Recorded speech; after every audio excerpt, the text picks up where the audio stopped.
BHK, 3 BHK, shops, restaurant, supermarket and commercial. Available for rent in Kolattur. Nearby Meridian Hospital, Kumaran Hospital, backside of Red Terry. Please contact 9034555554. ராஜகுமாரன் இயக்கத்தில் பார்த்திபன், அஜித், தேவயானி நடித்த படம் நீ வருவாய் என 1999 வெளியான இந்த படம் வெளியாகி 25 ஆண்டுகள் ஆயிடுச்சு. இதனால இதை கொண்டாடும் விதமாக படக்குழுவினர் மீட் பண்ணி பேசியிருப்பாங்க. அதுலேயும் குறிப்பாக பார்த்திபன் சாரும் தேவயானியும் அதை பற்றி ஷேர் பண்ணியிருப்பாங்க. அதை பற்றி நம்ம இப்போ பார்க்கலாம். அது என்னன்னா, நீ வருவாய் என படத்தில் நடித்ததை பற்றி தேவயானி என்ன சொன்னாங்க அப்படின்னா, நீ வருவாய் என படத்தோட கதை, வசனம், திரைக்கதை எல்லாமே ரொம்ப பிடிச்சிருந்தது. இவ்வளவு அழகா கதை வசனம் எழுதியிருக்காங்கன்னா அவங்களுக்குள்ள எவ்வளவு ஆழமான காதல் இருந்திருக்கும் அப்படின்னு நான் நினைச்சேன்.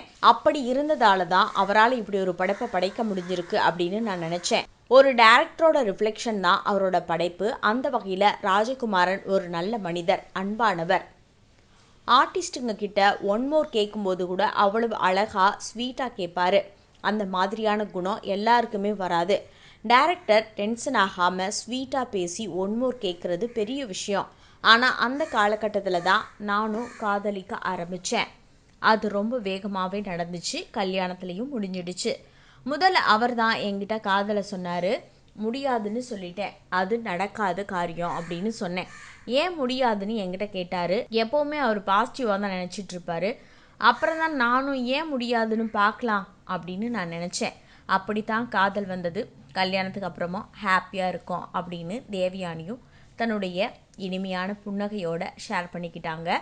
அதை தொடர்ந்து பார்த்திபன் சார் என்ன பேசினாங்க அப்படின்னா, நடிகை தேவயானி இருக்காங்களே, அவங்க காசை வாங்கிக்கிட்டு நடிக்கவே மாட்டாங்க, ஏமாத்திடுவாங்க அப்படின்னு சொன்னார். என்னன்னா, அதாவது தேவயானி நடிக்க மாட்டாங்க, கதாபாத்திரமாகவே மாறிடுவாங்க அப்படின்னு அப்படி சொன்னாங்க. அவர் மட்டும் அப்படி நடிக்கலைன்னா அந்த படம் இன்று வரைக்கும் பேசப்படுமா அப்படின்னு சொல்லியிருந்தார்.